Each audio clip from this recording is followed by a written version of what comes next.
office. No, that's fine. So, okay, so we can officially now start. We'll welcome everyone, and thank you all for joining us for this exciting webinar. We have two excellent speakers today from our, researchers in TRANS-IPIC. First, those who don't know me, my name is Bassem Andraus, and I'm the director of TRANS-IPIC UTC. It's my pleasure to be moderating the webinar today. Couple quick announcements just for the research team who is with us today before we start with the first talk. Now, you all probably are aware that the review process now is underway for the proposals that has been submitted for our third year. So that is underway. We are expecting to hear back from the reviewers sometime mid to end of October. We give them roughly, about 4 weeks or so. So some of them take longer than that, but I think we are on good track to get you guys, the results hopefully by mid October or so.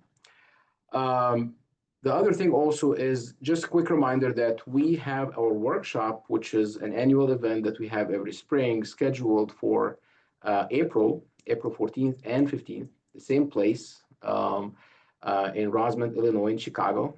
That's next year, and this is a requirement for all, funded PIs and students, of course, to attend. So it's usually a very good, vibrant event where we get to see each other in person and exchange ideas and talk about the research. So just mark your calendars, please.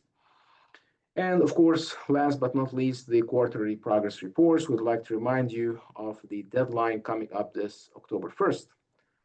That's going to be our third quarter report for this cycle for this year. And with that being said, I would like to start with introducing our first speaker, Dr. Ramez Hajj. Dr. Hajj is an assistant professor in the Department of Civil and Environmental Engineering at the University of Illinois, Urbana-Champaign. Prior to joining UIUC, he completed his PhD and Master's in Civil Engineering at the University of Texas at Austin, and his bachelor's degree in Civil Engineering with a minor in Engineering Science and Mechanics from Virginia Tech. His research involves experiments and modeling of viscoelastic materials in the context of materials for transportation infrastructure. Currently, Dr. Hajj work is funded by IDOT, Minnesota DOT, Maryland DOT, USDA, TRANS-IPIC, among others. He is going to be talking to us today about integration of viscoelastic models and machine learning for concrete creep prediction.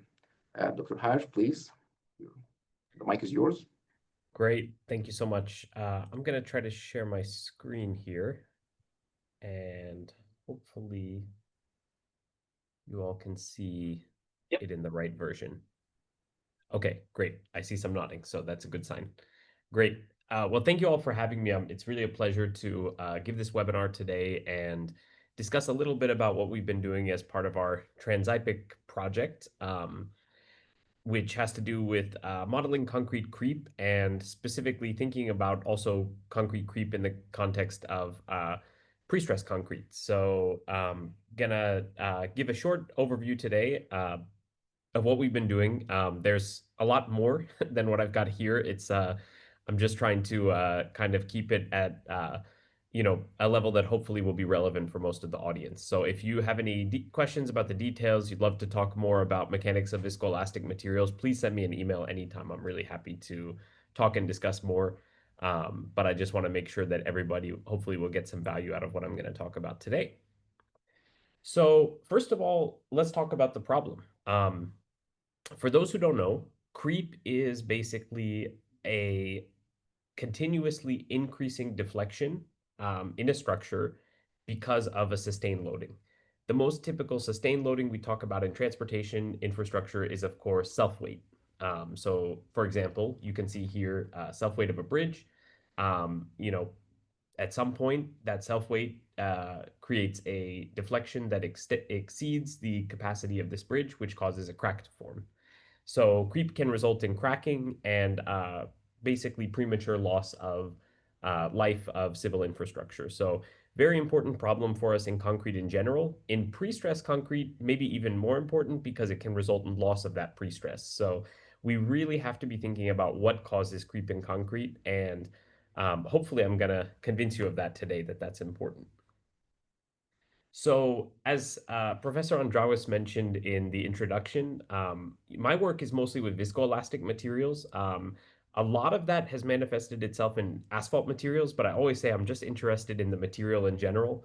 I have my silly putty right next to me. That's the material that got me interested in civil engineering. When people usually ask, they say, "What got you interested in civil engineering?" Probably 90% answer Legos, but for me, it's this stuff, the silly putty. And that's because it shows creep, right?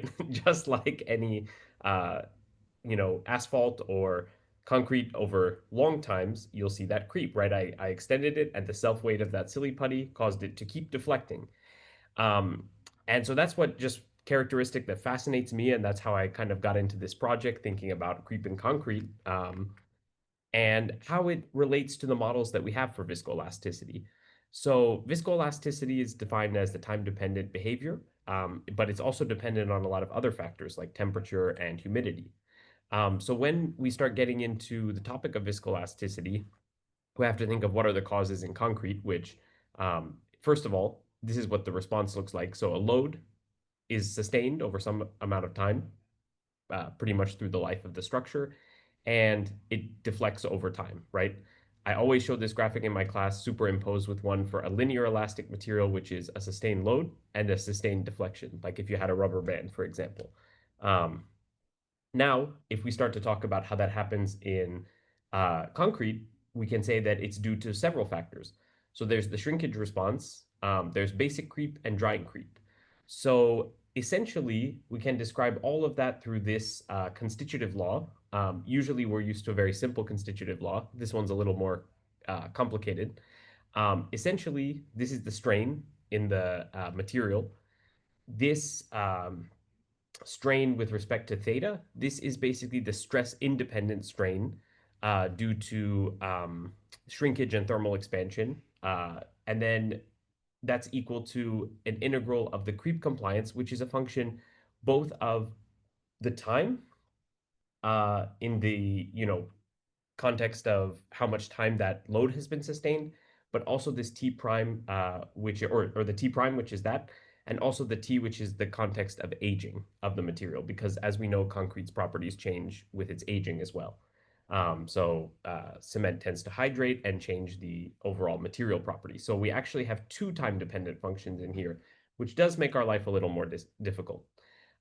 All integrated with respect to the stress of the material. So compliance times stress gives us strain, just written a little more complicated when we have to talk about a time-dependent material.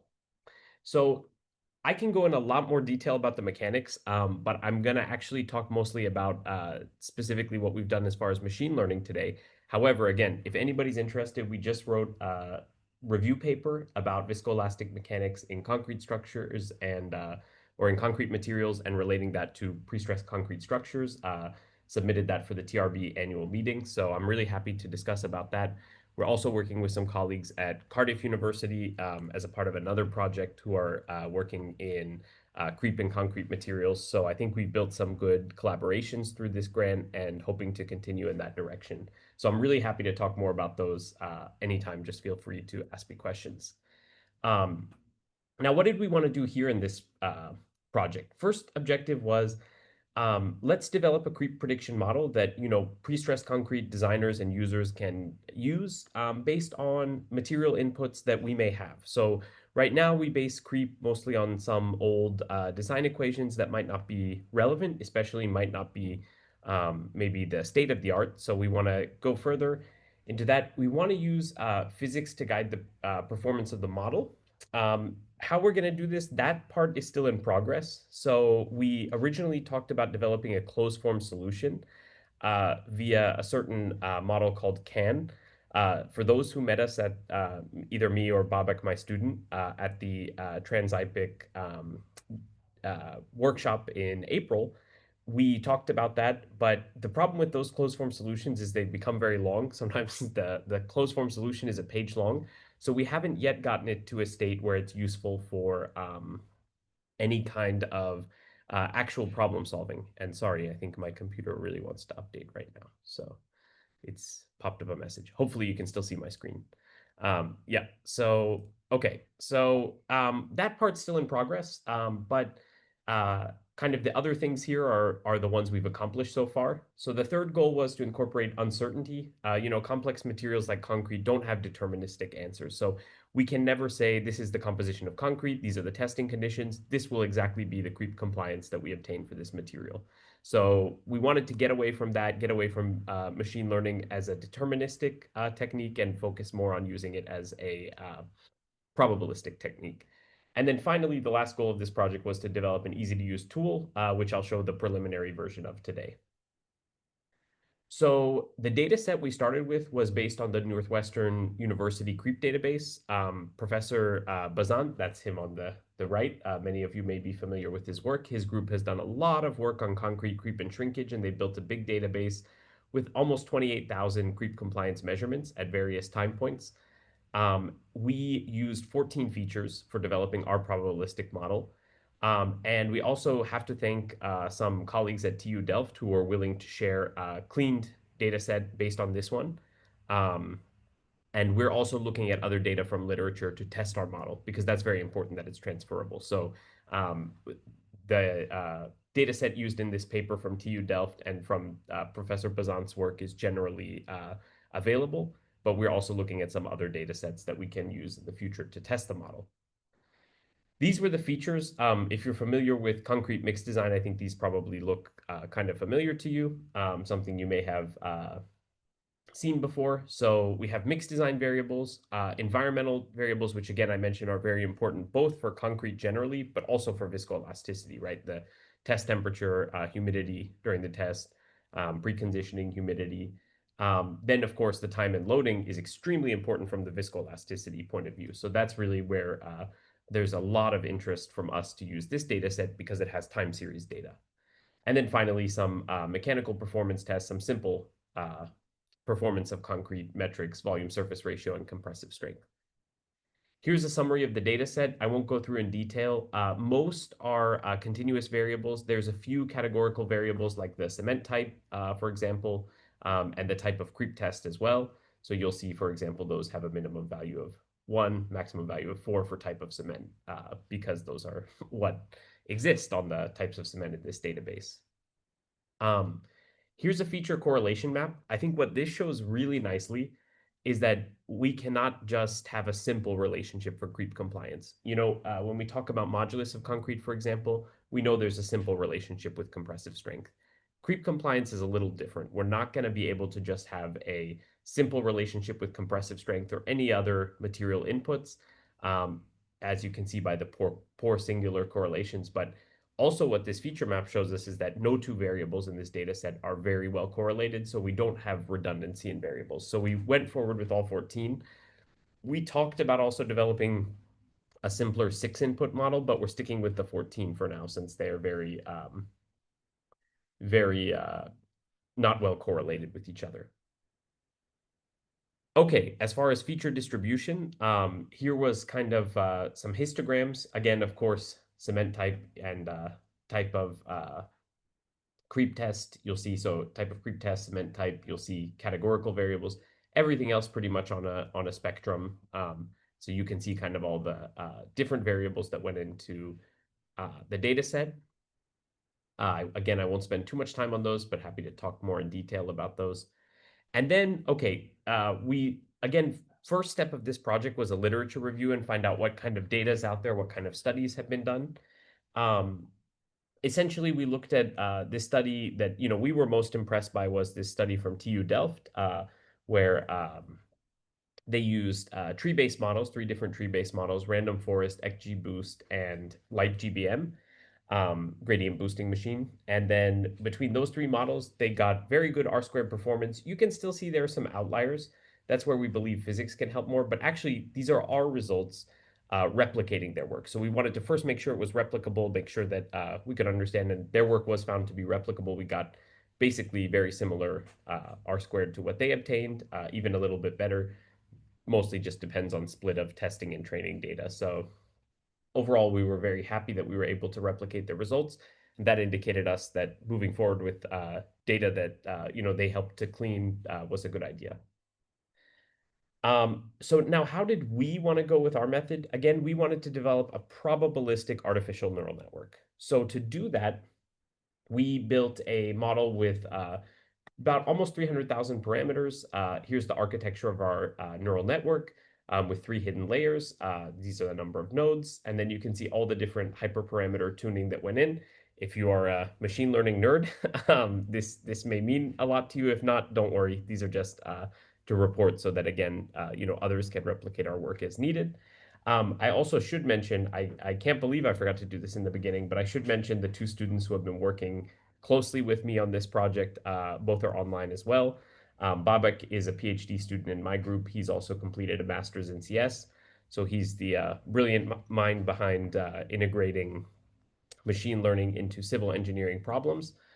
He's been working on that extensively throughout his PhD. He's hopefully in the last year going to finish up here in the next year. And then also I have Praneeth working with me. He's a master's student in CS. He's been working on helping develop the web tool, as well as working with the data set a bit. So this is all new for him because he's has a CS background, but he's helped a lot with the building the web tool. So thank you to both of them, I should mention. And so now uh, the Monte Carlo dropout method is what we use to make the neural network probabilistic. Again, I can go into more detail about that if there are questions, but I'll, for the sake of time, refer you all to when the paper is out to read that more. So here are the results from the ANN Monte Carlo model. And what we can see is it actually outperforms the other 3 models that we used in terms of root mean square error, mean absolute error, and R squared value. You can see the results look good, although again, there are some deviations, some kind of outlier points, maybe you could say. Some of that does have to do with the data set nature, but also some of that is things we hope to improve via the integration of physics and trying to get towards a closed form solution. That's really where our goal is to go with this in the end. So we do want to keep going in that direction, but I think we have a very good starting point with a very good performance overall of the model. Now, this is the probabilistic part. So this is where I want to give you all an indication of what we found. So first of all, you can see maybe on the previous slide also, you can see better. The creep compliance varies a lot. Most of the points are concentrated in this lower compliance or higher modulus. For those who aren't familiar with the terminology I'm using, compliance is inversely correlated with modulus. For elastic materials, it's the direct inverse of modulus, so it's strain divided by stress. For viscoelastic, it's a little more complicated than that, but they are inversely correlated. So a low compliance means a higher modulus of the material. And actually, interestingly, the data set has points very close to 0, which would mean infinite modulus, essentially. We know that can't be true. So again, we need to put a little more scrutiny there generally. But overall, so these are the data that we get. But I think this is the important part, is understanding what kind of reliability and probability we get with this data set of different results for the same inputs. So each of these is one of those data points from the previous graph. And you can see that this was the measured value from the Bazan data set in blue. And then this is the Monte Carlo mean for that data set. And you can see generally they're very close. So again, that proves the effectiveness. This is one example where it's quite far in this specific test with a very low compliance. So again, this would represent a very high modulus concrete, where the measured value was a little bit far from the Monte Carlo mean and on the very tail end, probably outside that 95% confidence interval. But all the others are pretty well inside that. And we generally try to use the probabilistic method because we see a lot of value in understanding things in terms of, what is the likely spread of results. So again, if you're up in the 160 range for your creep compliance, you may get something ranging from about 140 to 180, which, could be pretty reasonable depending on what kind of estimate you want. In this case, if you're at 35, you may be ranging from 31 to 40, let's say, which again might be, pretty reasonable, something we'd be okay with. But that's really the difference that we see here based on our neural network between a lot of the works in the literature, is they've approached these as deterministic problems, just reporting the red and the blue. Here we like to report the probability of getting any specific value. So I think that's new and exciting. And to use that, we've presented a web app. So I'm gonna just flip over to that website. This is available on Render right now. This is a free version, so it does take a little time to load. So be patient with me as it loads. Sorry about that. But as it loads, then you'll see this become available in a few seconds. So it'll take a few seconds to start up. We'll just wait patiently. Luckily, I think I left enough time for the web app. And we're almost there. I was trying to queue it up before, but again, because it's a free version, you kind of have to queue it up at exactly the right time or it times out. But we'll look into hosting it somewhere where it can run a little faster too. We're almost there. Of course, it takes the longest time when you're in a presentation. That's the rule by default. Oh, okay. And again, slow. So let me see. Maybe I can. Let's see. It loads. I'll just be patient. I think I'm still okay on time.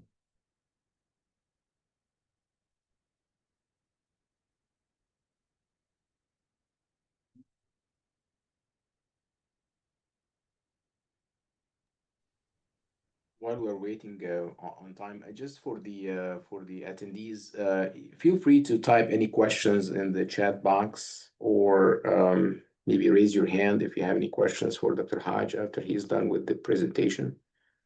Yeah, I'll be happy to answer any questions. Let me wait for that to load off screen, and meanwhile, I'll go back to my conclusion slide while I wait for that to load. Okay, so let me go back to my conclusions just so that I don't spend too much time and I make sure I leave time for questions. So just to give a summary and future work of where we are, and then, perfect. Sorry, the web tool is up now. So let me do that first. Okay, so here's the web tool. As you can see, it has all the different 4 categories that we mentioned. It's showing up a little weird on this desktop screen, but that's okay. It's also got our logos at the top, and so you can select your cement type. Let's do type 3. I think that was the most common. You can use either the sliding bar to select your different parameters, or you can use just type them directly into here. You'll see the bounds of the parameters are based on the data set, so you can put any bounds that you like. And we'll just go with some values to demonstrate how it works. And we'll go over here, put some values in to demonstrate, again, how it works. Okay. And we'll hit predict. And it should spit out, there we go. It will spit out a prediction distribution. So you'll get the mean and you'll get the distribution. This one was interesting because actually it is a very high mode there in the middle. It's not a very wide distribution. If I do it again, you'll get different measurements. So you can play around with all the different types of inputs.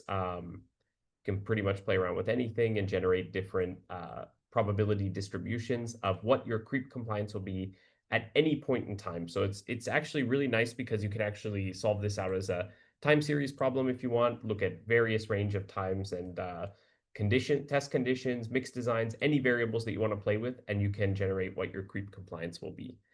Okay, so I better move forward now into the final summary and future work. So, predicting creep is difficult. Mechanics of this phenomenon have been studied for 75 years and at least, and I will say the mechanics are complicated. So I don't want to make it seem like this is a simple problem.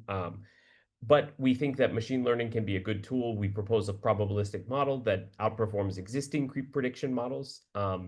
The probability distribution functions indicate that sometimes there's a wide spread. We think we can incorporate that physics to make that a little narrower and hopefully give more exact answers that are more closely related to potential experimental error. And then end goal is to have closed form solutions, but we definitely know that's not that simple yet. And just some acknowledgements.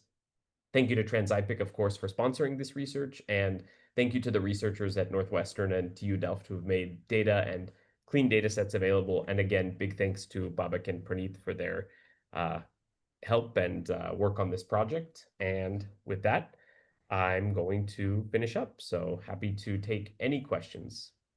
Right, thank you so much, Dr. Hajj. Great timing and very cool, actually, web tool that you showed there. So congratulations on this great outcome of your project. We have time for a few questions. So I don't know, Ramez, can you read the question? Or if you want me to read, do you see it, first of Yes, all? yes, I can see Okay, it. you can go ahead and read and answer it if you want. Yeah, so I'm going to hit answer live so that I think hopefully the people will see it, but I'll restate the question just in case they can't as well. So the question says, did you consider applying generalized additive learning since clearly all the features do not have similar distributions? Also, sometimes physics-based models can provide more reliable predictions since for ML models, features are just numbers. Yes, I love this question. Specifically, the second part, I think, is exactly what we are targeting in the end. So we want to add some physics loss to this problem because, as you mentioned, for machine learning models, the features are just numbers or categories. We can't assign any meaning to them. And the physics-based loss will help us do that. I think we will get narrower prediction bands. So I really do think that will help us a lot if we do that. Generalized additive learning, I'm not as familiar with. I would say Babak definitely can. I mean, he's done a master's in CS, so he's the machine learning expert. So he can provide the pros and cons of doing that. So I will let him answer that part later, maybe to also follow up. But yeah, I think that second part is exactly what we're aiming for in the long term. Great. I think we have another one in the chat. No? Nope, we do. I'm going to allow to talk. So, Yeah, Ravi, I think he said he has a question. Okay, go ahead, please, Ravi. Hi, thanks, Ramez, for an excellent talk. Just one question. I don't know if I read that correctly, but you didn't have a very good correlation between water to cement ratio and compressive strength. Did I hear that right? When you were showing like the different parameters, and you said that we didn't find any strong correlation between the two, so that would be kind of counter. Well, so absolutely, that's a good point. I should mention, I think you're referring, I'll share the screen again. I think you're referring to this figure, correct? Yes. And water cement ratio and compressive strength. I have to see where is compressive strength on here. Yeah, here it's compressive strength. So it was correlated 0.7. Okay. So Okay. it's not, it's actually the best correlation in this. So 0.69, 0.7. One would think so, yeah. Yes, it's the best Yes. correlation in this matrix for sure. So Okay. yes, there is some correlation. It's not excellent, probably because of just the several different types of mixes, maybe Right. some with similar compressive strength, but yeah, overall it was the best that we observe here, which again, intuitively makes sense, right? Right, right. So, but I mean, would then it make sense because you have like in your predictor tool, one can actually have, for instance, water to cement ratio of 0.6, which is kind of high, and then at the same time set the FC prime to be, I don't know, 100 megapascal, which is not really possible physically. So that, I mean, that would create unrealistic scenarios for one to predict. You know, I like that idea actually. I think that's a great idea is that maybe in the future we can add some we can change what the bands will be in terms of based on what the person has already input. So if they Correct. build water cement ratio, then the band for compressive strength would shrink to maybe reasonable values. I think that almost is, it's not exactly the physics based, but it's actually what the physics function would also seek to do in this type of model. So I think Correct. that Yep. we could do that even just in the context of the web tool would be very helpful probably for people. Right, right. And here, just for, I'm sorry, this is the last question. The A by C, is that the aggregate to Aggregate concrete? cement. Yeah, aggregate cement. Okay. Right, right. So that also, of course, from a physics perspective, physics of the creep phenomenon, I think aggregate volume does play a very important role. Thank you. Exactly. Yes. Yep. Thanks so much, Robbie. I think there's another question in the Q&A box. Yep. Can this work be implemented to design of RC directly? Yeah. I think down the line, yes. I don't think we're quite there yet, but I do think that's the end goal is to give creep compliance is not really used by designers as the general criterion, maybe, but I think that we can actually, one of our maybe goals for the future is, how do we incorporate this to the design? So we'd love to collaborate with practitioners on doing that. So if any are listening who are interested in collaborating or discussing how this could be maybe better for design of the reinforced concrete structures, we'd love to hear. Obviously, things will be a little bit different when there's reinforcing steel. We're talking about just the concrete part right now.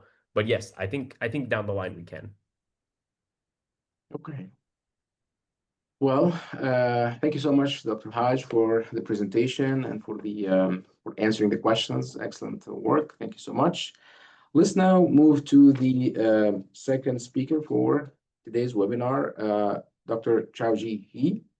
Dr. He is an assistant professor at the Department of Mechanical and Aerospace Engineering at the SUNY University at Buffalo. His research focus includes safe and efficient planning and control algorithms for autonomous systems, safe human-robot interaction, game theoretic modeling, learning-based control, and optimal and nonlinear control. Dr. He received his bachelor's degree from the Beijing University and his master's and PhD both from the University of Michigan, Ann Arbor. Prior to joining UB, Dr. He worked as a staff research engineer at Plus AI and as a research engineer at International. He was a key member of the international team on the U.S. Department of Energy SuperTruck 2 program. His talk today is going to be on continuous and low-cost inspection of precast concrete bridges using connected automated vehicles. Dr. He?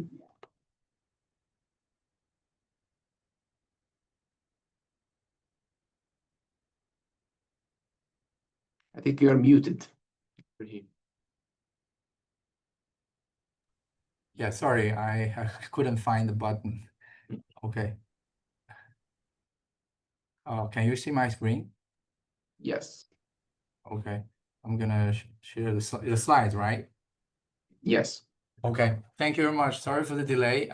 Thank you for the nice introduction and also the opportunity to talk about the research we have been doing funded by TRANS-IPIC Center on this inspection we want to do with vehicle. So I'm with Mechanical and Aerospace Department, and my background, like Professor Andrews mentioned, is on dynamic control. I work with vehicles throughout my career. So why am I getting into this civil space? Well, my focus has always been the safety of and durability of the transportation system in general, and infrastructure is one big part of it. So I've been thinking whether a vehicle can help the infrastructure for a long time. And when we get to know this TRANS-IPIC Center, we see the opportunity of through inspection, maybe vehicle can help the infrastructure a little bit. So with that, I would like to tell a little bit of story why we're getting to this and some of the project findings we have, and also some of the lessons learned and future directions we are seeking based on what we have found. So to kick off, our motivation is very simple.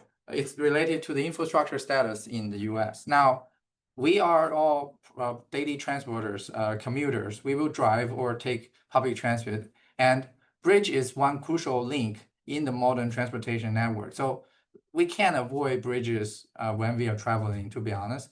The truth is there are 600,000 bridges across the country, and almost half of them are in fair condition. Some of them are good, but most of them are even in poor condition. Some of them even poor conditions. And many of them, 1/3 of these bridges need repair and replacement. So there is really this aging demand in infrastructure. And cases like this happen, and we have aging bridges. So it takes a long time to really recover all this. So what we get out of this is that if we actually have inspection to keep monitoring infrastructure in a timely manner, then we would not be able to get into this situation where we have aging infrastructure. So when it comes to then inspection, so inspection is crucial, but nowadays it's still labor intensive. On one hand, routine inspections, federal regulation requires every 4 months, at least, at most, that every bridges needs to, or infrastructure in general, need to be inspected. And manual inspection is still the predominant way. Here, at least some figures and statistics about the inspection. So because it's labor intensive, this is actually also very costly. So for example, in the New York State, we have almost 20,000 highway bridges. And if you calculate just the labor cost, it's close to 50 million just a year in New York State. And if you add up the number, that's a lot of money in US. So all of these inspections that has been doing is labor intensive by professional inspectors. Not to say that not everyone can do it, but in this inspection loop, road users like us driving vehicle is never contributing to this inspection process. Just to think about it, we as road user in 2024, there are 4.9 billion motor vehicle trips that was taken on these bridges. So any of these bridges, if possible, they can maybe contribute to the inspection a little bit. After all, they are using the infrastructure. They have perspective about the infrastructure too. So I think from vehicles perspective, there must be a way to actually help with the infrastructure. And the answer is yes, there are ways that the vehicles or in general robotics can help with inspections. So here I listed a couple options when I first started thinking about this. There are intelligent bridge inspection vehicles or robots that is specialized for this purpose. They have excessive sensor, they can do specialized inspection. They're pretty accurate and pretty awesome.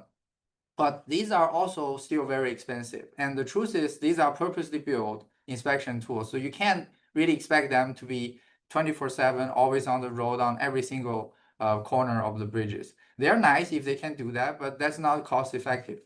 So what vehicle can do? Well, the truth is that vehicle already doing some road surface condition detection. There are commercially available software and infrastructure to help do that. For example, here I listed one example where we use vehicle motion and some vision to actually detect the road potholes, detect road friction condition, and so on. So these are possible available service. So that got me thinking, can we do something for the bridge from the vehicles, like everyday vehicles? And to do that, I have to stay focused a little bit. We want to focus on bridge deck particularly. And let me give you some reason why we're doing that. So the study have shown that bridge deck deteriorates much faster than any other bridge component. This is usually because they are exposed to the environment directly. Conditions like salting during the winter, factor like this would damage directly the bridge deck. So they are more subjected to these damages.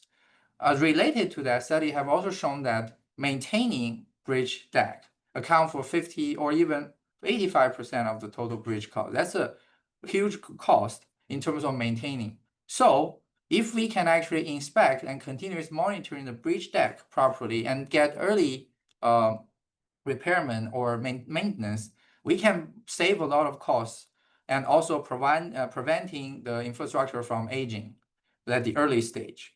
Now, this got me thinking, there really is opportunity perhaps for every road user, such as vehicle, because bridge deck are directly visible to road user. This also is one factor that we want to focus on bridge deck because visually these are present and they can impact the vehicle's driving condition too. So from safety perspective and also from maintenance perspective, it makes sense to focus on bridge deck and see if there is a way vehicle can help with the whole inspection process. So with that in mind, now we can dive a little bit deeper into how bridge inspection is done, particularly bridge deck inspection is done, so that to see whether there is opportunities. These days, bridge deck inspections is primarily done by visual inspections.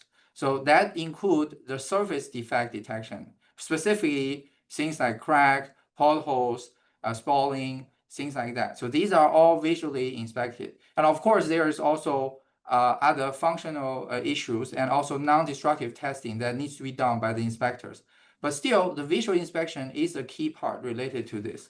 So here I'm listing some of the visual inspection things that particularly inspectors are looking for.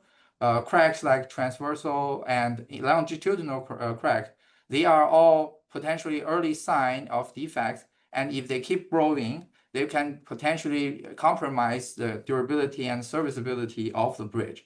So detecting or monitoring the cracks is one key crucial component of the bridge deck inspection. And I'm thinking perhaps that's where a vehicle can actually help. So a little bit more specific on how these inspections are done, specific to bridge deck. So starting 2022, officially the bridge rating in terms of inspection is introduced. It's called specific NBI, the National Bridge Inventory Rating. So there, instead of just looking at the bridge as a whole with providing a rating, we have to go to the component level. In this case, the bridge deck becomes a single component that needs to have a rating related to it. This new rating requires in every inspection to be associated with a rating level from 1 to 4 about the condition of the bridge deck. Now, these are looking like subject numbers, but actually there is quantitative process related to how these numbers are calculated. Here, I showed one example we acquired from New York State DOT about one of the local bridge, concrete bridge inspection, specifically on the reinforced concrete deck. So here you can see the number associated with each of the level is related to the crack number and the crack size, specifically the length and the width. These are, of course, quantitative, but actually it increased the workload for inspection. So that got me thinking, perhaps vehicle can help with this process. If you look at the image that they use to support this kind of measurement and so on, these are the views that vehicle can certainly be able to provide. To give you some motivating example, this is that same bridge that we can acquire image view from vehicles from different sources about the bridge at different time of the year. So here at least is four time stamp of images, all at roughly the same area, circled by the blue. So you can see from 2023, supported by the Google Map data, which is this is a vehicle that do geo survey, actually goes through the bridge and then take pictures. In 2023, this part of the crack doesn't appear yet. And then immediately next year, when the bridge inspection happened, the crack appeared. And then as of this August, a year after, this crack visually seems to be larger. And due to that reason, due to this rapid growth, we recently noticed that it already been filled. So the motivating example I show here is to see that if we actually have a continuous visual tracking of these conditions, we will be able to see the growth, and we will be able to see if there is any potential risk associated with the growth that we should mitigate. In this case, of course, it's been filled, but if it continues to grow, with vehicles continuous inspection, we would be able to get this information. Now, to assess a little bit the feasibility on this thing, so we take a example and try on ourselves, where we took 2 images during this year's project between 2 different times of the year, and then we locate by hand the same location of the crack, and then we want to see if we make certain assumption whether we can get a good estimation of this size of the crack. So here, the way we are doing it is we have the image, we handcraft getting the zoom area that we are interested in, which I will talk about how we get that later. And then we handpick the area of interest. And then based on assumption that we know how the vehicle's camera view, extrinsic parameter, and so on, and we also have some detection model available, we can detect the model and the area, and then we can calculate roughly the size of the crack. Now, in this case, we actually can mitigate, register some growth from that same crack area. The other assumption we have to make is that in order to have this consistent image, the vehicle has to stay the same, and also it has to have consistent motion. With that, I think we need to turn to help to vehicle actually be able to maintain this kind of motion. Okay, so the bottom line is from all these examples so far, we should be, I at least can see there is an opportunity. Vehicle may be able to do this with its already available sensor to help detect some of the crack on the bridge deck. So to highlight a little bit the challenge we identify when we start doing this is that on one hand, the vehicle is not really built daily vehicle is not really built for inspection. The view I see on the right is looking at mostly the road, not really at the crack. So we really have to know which side, which part of the road that we are looking for the bridge. On the other hand, if you just talk about crack detection using camera, there are a lot of work in the literature that are doing that. Here are these couple of recent surveys to showcase the challenges. There are two primary challenges. One is that in order to detect crack for inspection purpose, usually we turn to pixel level detection, and this use semantic segmentation algorithms. But this usually requires large amount of labor data for training. And the public available data training are usually look like the one I show here, which is purposely built looking at just the crack, not in the view of the vehicle. And even with these data sets, they are very limited in terms of amount and in terms of quality compared to the computer vision task or any task, even including the task that Professor Hajj mentioned before this talk. So data are very limited and the views are very different. So that got me to think, what can we do from the vehicle perspective to improve this? So the solution we are thinking about is through connectivity. Here, to give you a better background, connectivity basically is a technology that allows vehicle to transmit and share its information with other vehicle, with infrastructure in an instant fashion. And the primary focus, which is my primary research is about, is using connectivity to improve traffic and road safety, but not really in the infrastructure. The opportunity is that US DOT has this accelerating development of connectivity capability in transportation. So this means that connectivity will become more and more available. With connectivity, we can transit basic safety information that used for vehicle, but also there is customized message which we can transmit and perhaps purposely built for bridge inspection. So the other background is about connected automated vehicle. As I mentioned earlier, in order to do the inspection, we probably want the vehicle motion to be specific way. And with connected automated vehicle, not even to the full autonomous one, these days vehicles are very capable of doing proper motion planning and control. As example here, our vehicle, we are able to retrofit such that it can track the speed very well, it can maintain the distance very well. So it's really capable to do the motion that perhaps favorable for any inspection purpose. So with that, all this in mind, through this project, we will try to propose this vision where we have continuous and low-cost inspection that leverage all road users. Here, by continuous, we mean all vehicles, as long as you have a camera, can be leveraged to take image information and then use for inspection. And then this is potentially low cost because we are leveraging the existing transportation advancement or the existing capability. There's no additional cost that we're going to add to it. There will be more common activity along the way, and we are just leveraging that trend. And the way we're going to do this is by using connectivity to really tell the vehicle where to look at. This is based on the assumption that the connectivity, when stay with the bridge, has information about the bridge vulnerable area and can potentially transmit the area of interest about where crack will be most critical. And then this will guide the vehicle forward-facing camera to detect the area of interest, to detect the crack within the area of interest, making some of the model defect that we have mentioned before potentially viable.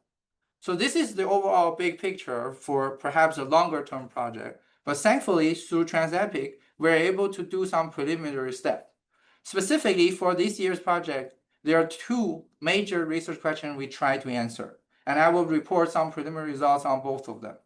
The first one is whether any of the detection algorithm, either is existing in the literature or some new one, can work with forward-facing camera. This is not something actually has been proven. Is it feasible? And how do we locate the potential critical crack if it is feasible? And then the second thing is really to leverage communication. How do we establish the communication? Is it feasible to transmit image or detection result if it's possible? Okay, so what I'm going to do is going to give you some idea about both of these. When I first come to detection model, so there are a bunch of detection models, albeit it's based on different view of the image. There are many of them. And there are recent review, nice review actually summarize all this. So we select the model out of all these based on the possibility that they are good performance and also potentially real-time viable. And also very importantly is that they are open source and can be implementable. So out of these models, we found a couple of them that are good compromise in terms of performance and availability. Specifically, I'm going to talk about two of these, the LECS former and the deep crack. The LECS former and deep crack, they are both segmented method, but one of them is based on transformer, that's the LECS former. The other one is more traditional CNN-based model. Okay, so we pick these two models, and then we directly apply to retrain and then get some benchmark result. So we were able to achieve, based on the model's availability, the capability that is reported in the original model on the original data set. These are the non-perfect data set for camera, but at the very least, we are able to acquire this model. The important lesson we learned from this is that given the fact that the model has very limited, the data set about crack detection has very limited number, augmentation is very important. Here, what I show is the effect of not having augmentation versus having augmentation. The F1 score we report is very important related to the threshold. And if we plot that related to threshold, obviously we want the F1 score to be as flat as possible, as shown as the yellow one. And we were able to achieve that with augmentation. So this gives us a good foundation to at least start doing any of the crack detection with this type of model. And this is the performance of this trained model on crack views that is perfectly built for this model. This is one example which you have a really thin crack on the surface, and the model can actually detect with high confidence that the crack is there. But keep in mind, this is the view that is different from the vehicle camera view. So we are interested in seeing in this study how bad it is when we apply this to the camera. As it turns out, it will degrade it a lot. The zero-shot performance basically means that there's no fine-tuning. We apply to the views of the camera that we collected. We actually get significant drop in the F1 score in terms of performance for all three that we tried, even including the augmented one. And yet, we are still confirming that augmentation is something going to be beneficial. And this is one of the good performance we can see. And in this case, the good performance is achieved by really having this zoom-in window. So in this case, zoom-in window is handpicked. In the real cases, we will have to figure out this zoom window as the vehicle is moving. And this is where the connectivity and the vehicle motion would come into help. So let's give you an example how we determine zoom-in window and deal with uncertainty. Why there are uncertainty? This is usually related to the vehicle motion and the vehicle positioning. So in order to really transcript any crack detection or area that we detect from the camera or related to any area of interest, we have to be able to calibrate these uncertainty. So the way we are doing this in this project is we use zoom-in window parameter calibration to find the optimal parameter that maximize the metrics such as distance IOU.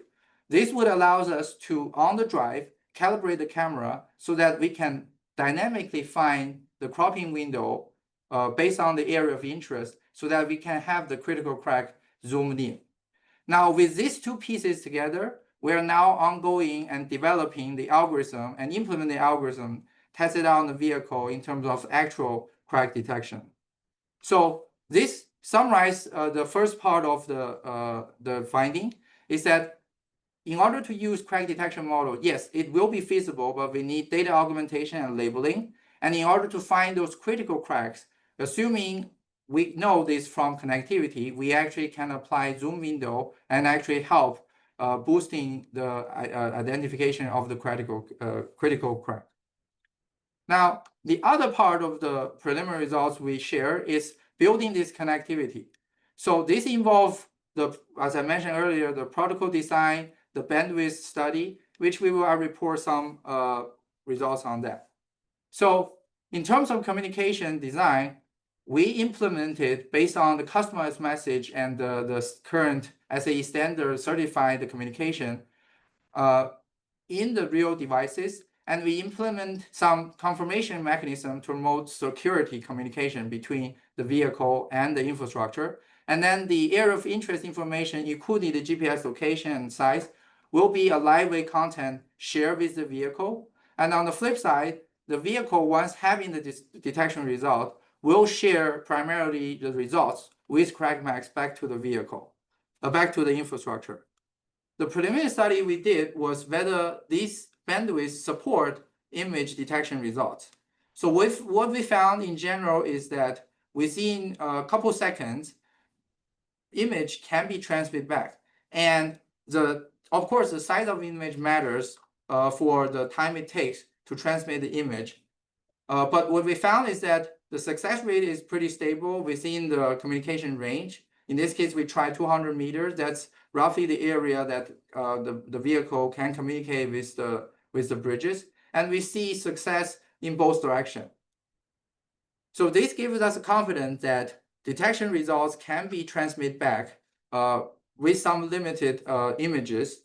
But as technology advances, we should be able to extend this capability.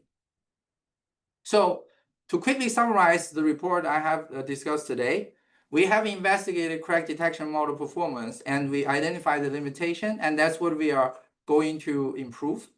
And we were able to mitigate some of the uncertainty related to area of interest, and we used zoom in window plus proper calibration to mitigate that. And we have designed and quantified the communication protocol that allow this AOI information transmission. So as we continue in this project, we're working on fine-tuning the performance of using the training data and explore other crack detection models. There are several future directions that we want to explore. Some of them include having sequential detection of the model. First, identify the crack area, and then detect the size. And we seek to continue improve the algorithm by having better size estimation, better communication with more information so that we can locate and calibrate the camera better. And we further want to investigate the communication in diverse environment. And what's more important is right now we are testing this in real bridge setting to verify the performance. And hopefully by the end of the project, we can show some really good demonstration.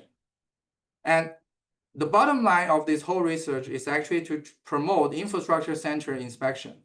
We want to manage the area of interest for each vehicle driving through by the infrastructure. So the infrastructure actually manage which vehicle should look at which part for its own inspection.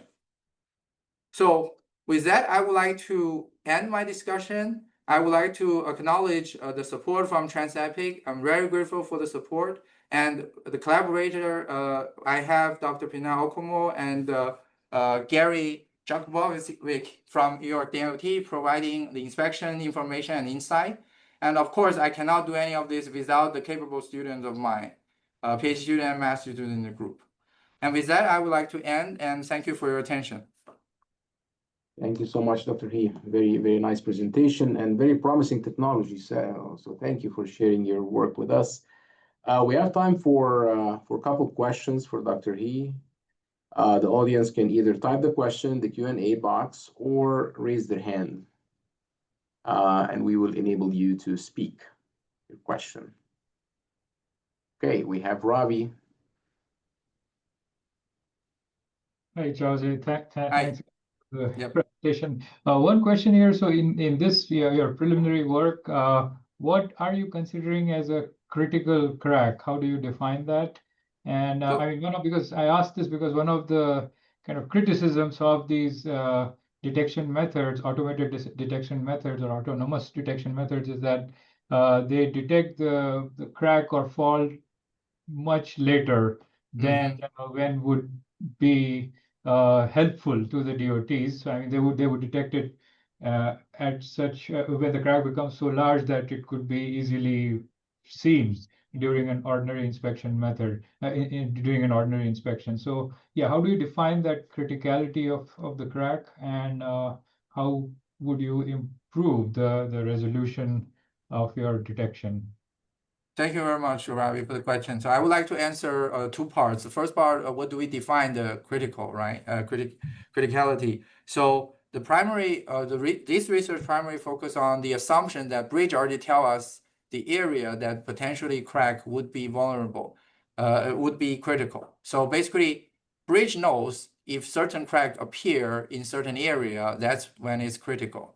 So detection doesn't necessarily know this information. Detection only look at those area. That's one part of the answer. The other part of the answer is we really seek to improve the resolution so that we can detect the crack size. So from inspection perspective, as far as I understand, the size of the crack, the depth of the crack matters. Now, from vehicle perspective, it's hard to see the depth, but the size should be something we are working for. So these two combined, from vehicle perspective, I think it should improve the critical crack detection.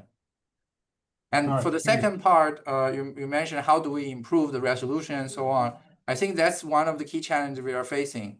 We really have to select proper model and with proper training data, which really need time to collect in order to have this model working well. That's why we are thinking about this sequential way. We first detect some crack where we have a lot of data.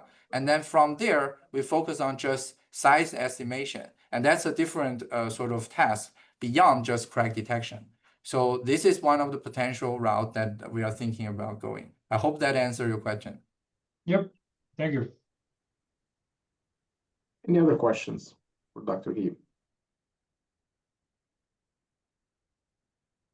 I guess I have one quick question. So Sure. all the work is focused on using cameras mounted on the front of the car, right? Basically. Right. Has there been any studies on other locations? Is this the most optimal location for the camera? Because it seems that it has a huge effect. Yeah. But is there any studies on that? So thank you for that question. The short answer is yes, there are definitely ways to mount the camera differently. And that's related to my early slide about the special inspection vehicle. The reason we focus on forward camera is we want to see if vehicles can be utilized, like daily vehicles, and we can't really expect vehicle to have other view other than the front view. So that's why we are limited to this.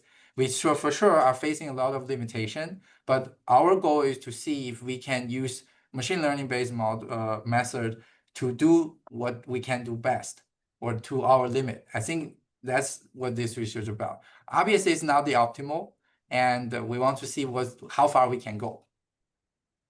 Okay, thank you. Okay, any last question for Dr. He? All right, well, thank you all so much, Dr. He. Thank you so much for your presentation. Thank you all for being with us here today in this webinar. We look forward to seeing you all next month in our next webinar. We'll be communicating with you all when that's gonna take place. So thank you all. Have a great day. Bye-bye. Thank you. Have a good weekend.